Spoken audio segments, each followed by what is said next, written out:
Guys, how's it going? And today I'm doing an interview with the 8-Bit Basement. How you guys doing?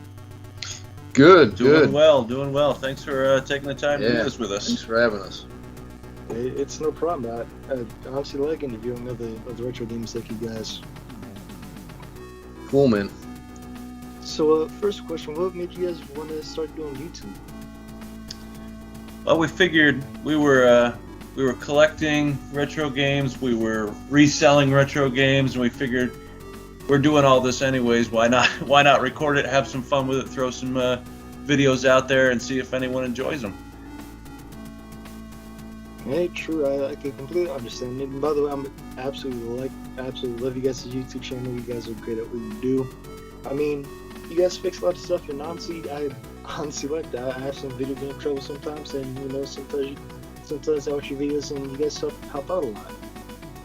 Thanks, man. Yeah, we figured, kind of like Matt said, we do this anyway. Might as well try to educate anybody that hasn't taken the time to see if they could do it themselves, and just kind of empower anybody can really do this if they just take the time and kind of apply themselves. We just want to have fun, and want whoever's watching our videos to have fun too while they're doing it. So we kind of try and entertain and inform at the same time.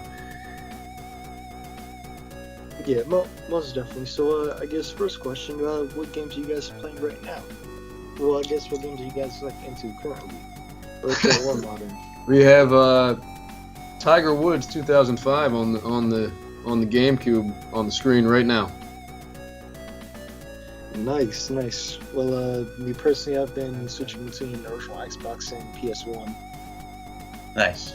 That's cool, man. Yeah, I just picked up Ready to Rumble Boxing Round 2 for PS1 just this past weekend, which is a fun game. So I've been working my way through for the very first time Chrono Trigger for SNES. I've never played it before. Joe turned me onto that one, and what an amazing game. Having a great time playing that one. yeah, and also Metroid Fusion on. I'm playing it through my GameCube through the Game Boy player because it's a Game Boy Advance game. Nice. Well, so some of the most recent finds I've had so far is Final Fantasy VII for the PS1. Now, me personally, I'm not into it, but it's sort of interesting so far. I'm not really an RPG guy. Oh man, I would have to say I'm a huge RPG guy, and Final Fantasy VII. I mean, that was actually the reason I bought a PS1, was just to play that game. And as soon as I bought that game, I mean, my parents basically just didn't see me anymore. Well, I mean, it's weird. I found it at this local retro gaming place near me. By the way, shout out to them. And it's what they had for $25, and I figured, it was a good PS1 game. Solid. Nice. Yeah, why not try it? Yeah, good call. And besides that, I actually picked up some games from Goodwill. Yeah. It's weird, I've just started collecting from I'd say the past few months, and this is the first few things I found. I actually posted it on Instagram a couple weeks ago. I found an NFL Street game and a couple others. Nice. Those games are great. Yeah, they're a lot of fun. Yeah, I mean, again, I'm not into those, but I figure why not keep it as a memento for the first time I found games at Goodwill. Yeah, absolutely. Yeah, I just picked up a Game Boy Advance lot off of Goodwill. I think Joe's involved in a couple auctions for Goodwill right now. I don't know if he's winning those. It doesn't look by looking on his face. It looks like he did not win that auction. Yeah, I've got to be honest. I've always had trouble with auctions or whatever, especially on eBay too. I mean, it's weird. The auctions usually start at a typically good price. At the $50 or $60 range, but then once it go past $100, then I start to dip out. You know what I mean? Yeah, you try and find the best deal you can. I hear what you're saying. It gets to a point it's not worth it to hang in there any longer. Yeah. They're they're hit or miss. Sometimes you get in on an auction and you put in your max bid and you think you're going to get slaughtered, and then you don't even come close to it sometimes, and you get really lucky. Other times you just get absolutely demolished. Yeah, most definitely. I mean, I think this was like the first time I was on eBay or whatever. I saw a lot of some good N64 games. I put it in for like $30 or whatever. And I'd say for like, granted, this is sort of like a rookie mistake, but I placed a bid like on the first day it was out. Yeah. The day it was the day the auction was done, I was absolutely slaughtered out there. Yeah. You gotta wait Yep. till the last 10 seconds. Sometimes the last 3. 3 seconds. Really. Hit that button and hope for the best. And hope, yep. And just pray. Yeah. Well, okay, so I got a couple questions for you guys, since you guys, I guess, sort of fix old virtual consoles or games. Yeah. Mhm. So my N64 has been having this issue. Now, I was wondering if I could get you guys' advice on this, but sometimes my N64 games like randomly reset for no reason. Do you guys know what that's about? I haven't encountered that problem, but have you taken it apart to just clean it yet? No, unfortunately, I don't have the proper screws for the N64. But one thing I always try to do before I play an N64 game, I always try to wipe down the cartridges first beat, even before I play it. Yeah, I mean, that certainly helps. A lot of times with the N64 and a lot of these systems, just dust gets in there, debris gets in there. If a good cleaning is typically step one in trying to figure out your issue. And then you kind of take it from there and see if you really need to go beyond that. But getting in there with a good cleaning is really important. And to get the game bits to unscrew those screws, they're pretty available and certainly cheap. So you can find those on eBay pretty easily and just kind of get in there. And luckily there's a lot of YouTube out there, so if you need a guide, you can always find how to take apart really any console. Nice. So I'm thinking when it comes to this, it can't really. I'm not necessarily reading the cartridge out, but it's either got to be the cartridge or the expansion port, because I heard that gave you some issues as well. Yeah, I just know I've had N64s before where I'd put in a game, they don't work at all. I take it apart, clean them, and I get them working again. Haven't really had any expansion port issues, but I've never really dealt with that prior. I mean, I've mainly dealt much more with the NES in terms of correcting issues on that console, and Matt's getting adept at fixing Game Gears, actually. A lot of handheld modifications and fixing in that realm. Well, I mean, to be honest, it's weird too. Like the only Sega system I really have is the Dreamcast, and well, I guess this is another question for you guys. But what do you think of like the current retro gaming like landscape? Do you think the prices are going too high, or is it just like the right amount for you guys? Because I know the Super Mario 64 complete unboxing that sold for around like $1 million or whatever. Yeah, 1.5. I think. Yeah, it's getting out of control. When we first started doing it, it was much easier to collect, and we actually first started in like the resale end of things. We were winning auctions and getting an inventory, cleaning it, and reselling, and it was going really well, honestly. And now prices are getting crazy. It's getting harder to obtain that inventory in a way that you can turn it around and make any type of profit on it. The prices are just getting insane, and now people are collecting as investing as an investment. So that's really that's driving prices up too. It's become much tougher as of late. Yeah, the value of a lot of games has increased dramatically, and I always ask this to Matt. I always ask, is this gonna stay? Or are these prices ever gonna come back down? But man, I mean, some series like the Metroid series in particular, and Final Fight over the last couple months, I mean, the game prices have almost doubled, which is kind of shocking to me. But like Matt was alluding to, when we first started, we didn't have this problem, but now all of a sudden, if you want to build your collection and be a game collector, you better have some dough. Most definitely. I mean, yeah, I wouldn't say I'm a rich guy, but it, it's weird. Like let's just say I want to buy some Moji Xbox games, some Dreamcast games, some GameCube games. That's going to be over $200. Yeah. Yeah. And I feel like that's ridiculous. And It is. collecting as an investment just sort of rubs me the wrong way. Yes. I mean, this whole thing started, based off of nostalgia and old school games, and I feel like that's how it should be. Exactly. Yeah, we feel the exact same way. The people that are holding on to these games just in hopes that the price goes up so they can make money when they sell them. I mean, we do resell stuff, but we basically turn the money around that we make in reselling to buy for our collections. Exactly. I mean, that's the only reason we really resell. And I mean, it is about the nostalgia, and really that's kind of why we started. I found a couple old systems in my attic, and I was like, oh, you know what? I'm gonna hook these up. I'm gonna start collecting again. And it really brought me back to a time when life was much easier, and really enjoyed it. So that's why we did it. Mm-hmm.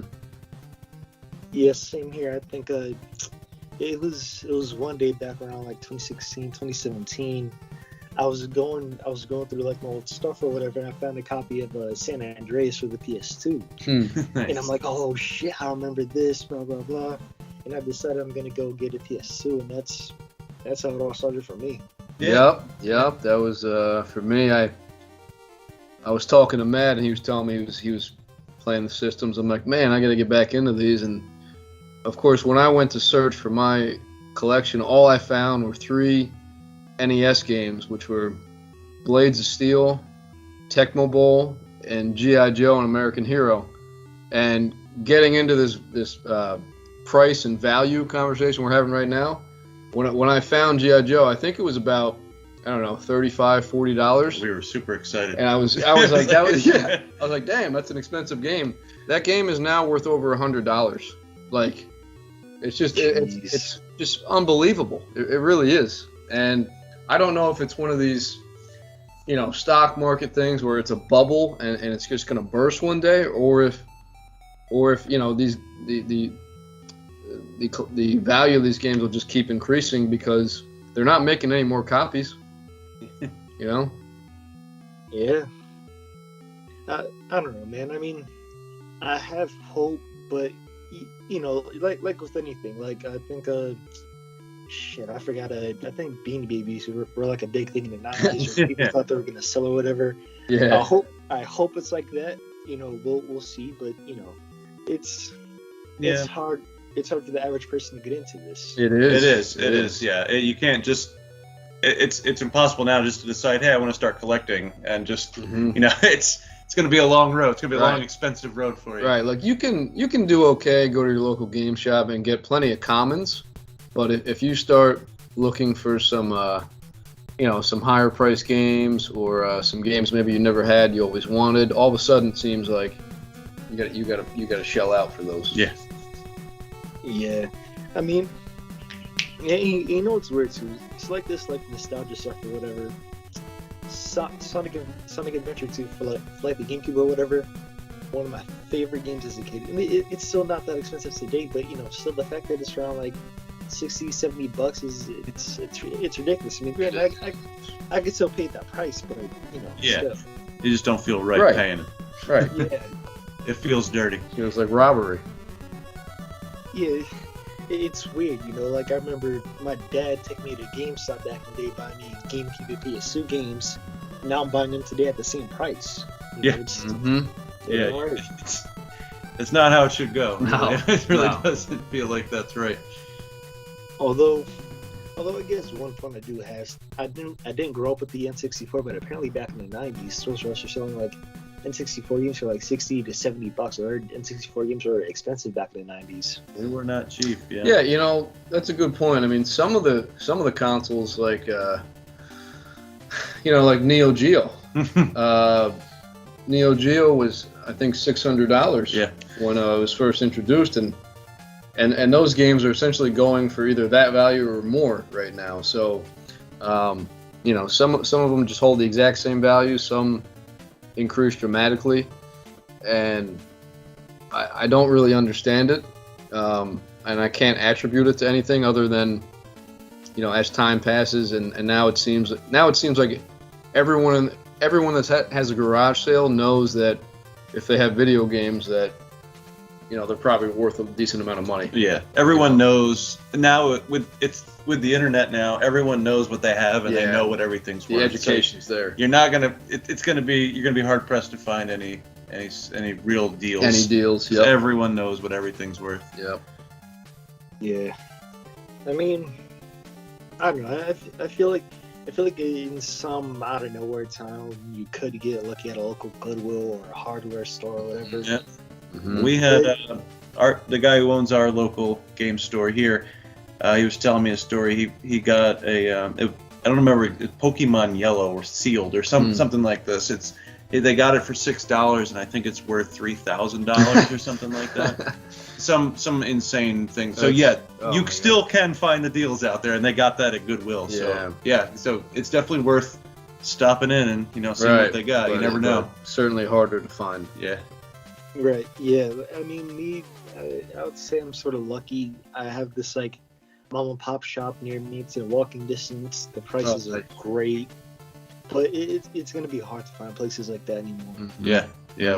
We have one close by too, and we're very lucky. Yeah.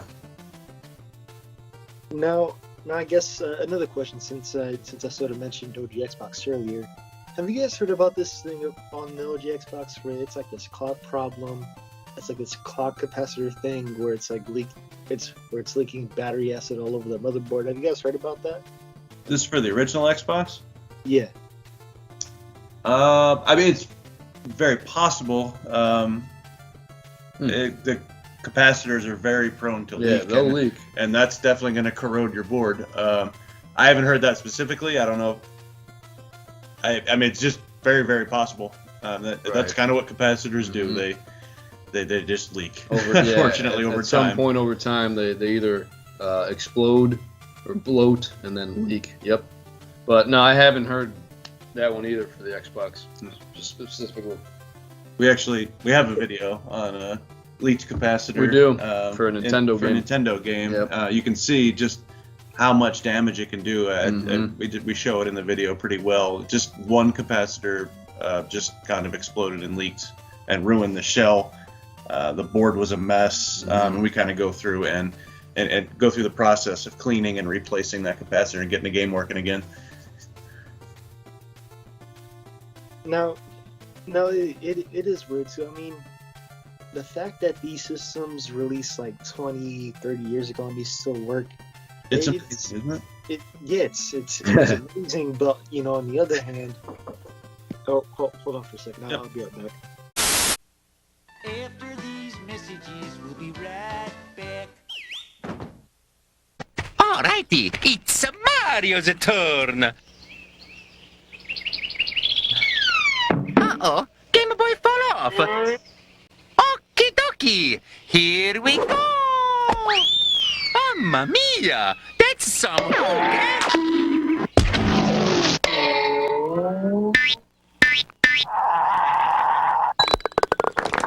Mario Golf on Game Boy Color. Get into it. Right, sorry guys, I'm back. No problem. So, okay. Now another question I have for you guys: is there any systems that you guys don't really know too much about? Just kind of the ones that we never had growing up and still don't have, like TurboGrafx 16, like Joe mentioned, Neo Geo. Ones that we always wanted, but our families didn't have enough money to get them for us. So stuff like that. Yeah. And a lot of the newer stuff. I mean, obviously we're retro, so I don't know anything about the Switch or. I don't know anything about the Switch. I mean, I have a PS4, so that's as recent as I go. Obviously PS5, Xbox One. I have an Xbox One, and that's as current as I have, and I don't play it that much. I actually play my NES more than I play my Xbox. Yeah, I was PlayStation guy most of my. Well, I went Nintendo most of my life, then I went PlayStation. Then I had a PlayStation 3. I traded that in towards an Xbox, or maybe it was. I think think is what I did. And then I tried the Xbox for a couple months. Played a really good game, Fable. I thought that was a really good Those are game. my favorite games. Really enjoyed those games. But then I just decided, it's not authentic to me. So I stopped playing Xbox and went back to I think a PS3. So There's got to be more out there. Some of the handhelds. yep, some of the handhelds. But I mean, it's as far as retro goes. I mean, I think we pretty much got it Got covered. that covered. We know them all pretty well. Mm-hmm. Yeah, I understand that. Now I know you guys mentioned, consoles from like your childhood or whatever. I mean, for me, I feel like I was lucky to experience like all the consoles back in my day with the PS2, OG Xbox, and GameCube. I was kind of lucky to experience like all three. But what were some of you guys' favorite consoles back in I guess your time? Well, we're a little bit older. Mhm. I started with an Atari 2600 growing up. I thought that was amazing. Every once in a while, I'll still hook it up, and you can get a good hour's worth of play before it gets old. But I think probably the same for Joe. I think we could say it's probably the NES. Yeah, I started with the NES, and then I probably will playing a lot of NES, but the most time spent definitely the SNES for me, and then PlayStation 1. Again, once Final Fantasy and RPGs really started taking shape, and you could pour 50 hours into Final Fantasy 7 or more. I mean, but the nostalgic part of it is certainly the NES. Going to your friends' houses, my cousin's house. My cousin, I hated him because he always seemed to have like every system that I didn't have. But going there, that exposed me to a lot of games I never had at home. You would play there. You would also play at the arcade, and you'd go to the arcade, and if you fell in love with the game, you'd probably try to get the home port of it if there was one. But the NES and the SNES, I mean, are just kind of, for me, probably Matt too, are just kind of building blocks that we've kind of built our passion on. And to add to that, I never had a Genesis. Yeah, I went from NES to Genesis. Yeah, and I certainly have a Genesis now with a Sega CD, and I gotta be honest, I love it because I was always I'm a Nintendo guy. I can't go into the Sega world, Can't, Venture out, Joe. Just be brave, man. But now I got them all, and I'm loving it. I'm loving it. Yep. I still remember hitting power on the NES that Christmas. Yeah. I got it and hearing the opening song for Super Mario Brothers. And I was just like, that was it for me. I took off from there. Yep. That's all I needed. And high school was the N64 because we just got crazy games of Mario Kart in my friend's basement. I mean, so that's when I got into 64 a little bit. But again, never had one, and now I have one. So I get a lot more gaming in now in terms of variety than I ever had. Yeah, sure. Yeah, most definitely. Well, I mean, as you can tell, I'm a bit younger, but it's weird. I wanted to try out Atari, but I don't feel like I'm gonna like it. In all honesty, you probably won't. You probably if it's don't not want to try it, something that you experienced when it Right. first came out. Yeah, you're not Because gonna. back then, that came on your screen, you're like, holy shit, this is amazing. Right. Because it's not anything you ever experienced before, and Right. it was amazing for the time. I think Yep. if you don't have that nostalgia for the Atari 2600, you probably will not enjoy it. Oh, now. I mean, Pong is probably Pong, Pitfall, Donkey Kong. Yeah, I mean, Oh yeah. those are where it really started. Yeah. Oh, absolutely. Absolutely. No, again, I mean, when it comes to like the primitiveness of like certain games, I feel like I love the N64. Excuse me, I love the PS1 and the N64, but they still feel a bit primitive to me. I mean, granted, 3D gaming was just becoming a thing, and those systems both have its problems. The N64 has the fading issue. The PS1 has like the warping issue, but it has its issues. But I feel like I still love those systems. Yeah. I mean, it's what you grew up on, so it's like I was saying earlier. Kind of anytime you throw one of those games in, it kind of brings you back to that time when you were younger, when you first started playing them, and it's kind of what it's all about. Right, and the 64 and the PlayStation. I mean, you're really referring to, the height of the 3D world I mean, that's when 3D games really started to take effect. GoldenEye. Before that, it was GoldenEye, Super Mario World, Super Mario Kart. I'm sorry, Mario 64, not Super Mario World. But before that, it was pretty much the side-scrolling world, which I still love that world. Oh yeah. But 64 and the PlayStation, just you can go into 360 mode. It was yeah. I remember playing. I believe it was Siphon Filter Siphon for Filter. PS1. Yeah. And I was just blown away by it. I couldn't believe what they were able to do. Metal Gear Solid. Yeah. You could freaking smoke a cigarette. Yeah. I was blown away. Not that I I was do that, but- telling my parents who couldn't give two shits about video games, Yeah. like, you got to get in here and see Yeah. this. It's Yeah. never going to get better than Right. this. Right. Yeah, and I guess like what's you guys like perspective? When it comes down to graphics and whatnot. Because I know everybody's talking about 60 FPS, 4K, this and that. What are you guys' opinion on this? Because I mean, I honestly don't really care. I grew up on PS2 and GameCube. Granted, the graphics were good back then, but still, like, graphics at this point to me don't really matter. What's your guys' perspective on this? So we both own the RetroTink, which is a video upscaler. So you can plug all your consoles into that, and then that'll run to the it's basically a pass through to the TV, but it upscales everything, so it makes it look pretty decent. Those go for at least $100, and then you could buy something much cheaper, and there's also much more expensive options.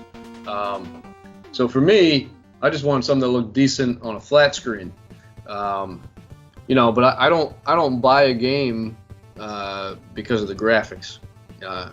I guess I could kind of care less. Yeah, I mean, it's amazing to see these really cool new graphics and everything, but some of my favorite games have some of the worst graphics I've ever Of all seen. time, yeah. It doesn't matter. It's all about. I mean, one of my favorite games of all time was on Atari 2600. It's called Kangaroo, and it really you can barely make out that the thing's an actual What it kangaroo. is, yeah. But it's so much fun. I don't Right. even care. Right. Most definitely, I can understand that. Unfortunately, when it comes down to when I play old school games, I honestly don't really have anything I play on a flat screen as well. I don't have much for it, but you know what though? PS1 games still look good. In 64 though, not as much. No, they're not. Those graphics aren't too sharp because that was like the start of the 3D world. Yep. They were just figuring it out. Mm-hmm. No, okay, I got another question for you guys. So I know you guys weren't really into Sega back then, but I mean, what do you guys think of Sonic? Like when it came to Sonic Adventure and whatnot? Because I know that was Sonic's first time in 3D. Like, what did you guys think about that game? Sonic, the very first one on Genesis, that came with the Genesis, and going from Nintendo to the Genesis and seeing the graphics and seeing the speed. That's a lot of what Nintendo didn't have. When you put Sonic in and he got running really fast, the background was flying. You're going inverted upside down, and just the sheer speed of Sonic. I mean, I was like, this is amazing. I can't believe the jump that made from Nintendo to Genesis. It was really really cool, and I'll still go back and play Sonic to this day, the original one, and I love it. Yeah, I like I said, I never had a Genesis growing up, but I do now. I bought Sonic 1, the original, maybe I don't know, about a month ago, and then recently I just acquired Sonic 2, and I'll probably stay there. But those games are certainly fun. I mean, to me, they don't, I can't really compare it. Obviously, Sonic is, I guess you could say, the equivalent to Mario in NES in terms of icon, but in terms of gameplay, I mean, completely different. Like Matt said, the speed of Sonic is really what drew you in. Yeah. And if you could, number one, it was fun, and then number two, if you could master that, like you felt like invincible. You feel like a real champ, a real video game champ. Yeah. You can control his speed like that. Yeah, most definitely. I can understand that. Now, what did you guys think of Sonic Adventure when it first came out for the Dreamcast? I never played that. Not a big Dreamcast collector. We both have one. I have a couple of games that couple of go-tos that I've always liked for that, but Yep. haven't really collected too much for it, so I actually never played that one. Dreamcast, that was again for me. My buddy in high school got it when it first came out, Same. and we were just obsessed with Soul Calibur. Soul Calibur and Hydro Thunder. I never played that on Those there. are the but two games you need for Yeah. Dreamcast, and that's about it. I have Soul Calibur, and then I have some, actually Virtua Tennis Virtua. is a lot of fun Yeah. to me. A couple 2K games, but I never played Sonic Adventure. I understand that. Well, I have to find it now. Yeah, really. If you're recommending it, I might have to get it. well, no, that's the thing though. It's GameCube. I mean, Dreamcast prices are kind of going up. Yeah. The only games after the Dreamcast are Jet Grind Radio, Sega GT, and what was his name? It's like this dolphin game. I forgot what it's called. Okay. So is it Not it's Echo. not Echo, right? is it? Not Echo. Yeah, Echo the Dolphin. I have that. Oh, on yeah. my list. Yeah, I have Echo for Sega Genesis. Yeah, no, I heard that game was kind of hard. Is it true? It's very hard. It's it was difficult. It was kind of like the Sonic thing, and people were kind of blown away Yeah. by the movements and the graphics. Yeah. and Underwater. yeah, it was really cool. It's Yep. a fun game. It's very hard, but it's fun. Mm-hmm. Most definitely. I understand it. Now, to sort of wrap things up, do you guys have any upcoming videos? Well, we have a couple of things in the works. We're gonna get into a little bit of a controversial topic of relabeling games, just a how-to and maybe the pros and cons and the controversy maybe a little bit surrounding that. And then we're actually gonna jump into a portion of our channel that we haven't yet. The title of it's called Bourbon and Boss Battles, and really we're going to pick a bourbon and pick a game that hopefully neither one of us have ever played before. We're gonna drink some bourbon, review the bourbon, play the game, and you can kind of imagine what's gonna happen the longer we start playing the game and the more we start drinking. So that's coming up. Yeah. So that's gonna be a lot of fun. Hopefully some people Yeah. really enjoy that. Yep. And beyond that, most of our videos have centered around the NES. Yeah. So I mean, we may look to branch out into some other consoles, maybe try some handhelds, continue with the mods, and how-to videos. So, but one of our favorite videos I think we did was a top 10 on NES game levels that we love to hate. And I think the top 10 segments are pretty popular on YouTube, so we'll certainly delve more into those. Sure. Yeah. And you can take those and go a bunch of different ways. Yeah, we got a lot of ideas. Joe and I are busy guys, so it Yeah. takes us a while to actually get some content out. We have pretty busy lives, so we do it when we can. We get together and film some stuff. We edit it up when we can, but got a lot of stuff on the horizon, a lot of good ideas. Hopefully we'll keep up with our same brand of stupid humor. Hopefully we can still make some people laugh and inform them along the way. Mm-hmm. Well, most definitely. I'm looking forward to it. Awesome. Thank we you. really appreciate Thank you. it. Yeah, Appreciate your appreciate that. support. Absolutely. Glad you enjoy them. Thank you so much for watching them. We really Yeah. appreciate it. Hey, it's no problem. I like you guys' this content, so I figured, why not interview you guys? And yeah, it was nice having you guys here. Yeah, we appreciate you having Thanks us. for having us, and maybe we'll do it again sometime in the future. Yeah, maybe. Well, see you guys later. All All right, have a man. great Have night. a good one. You too.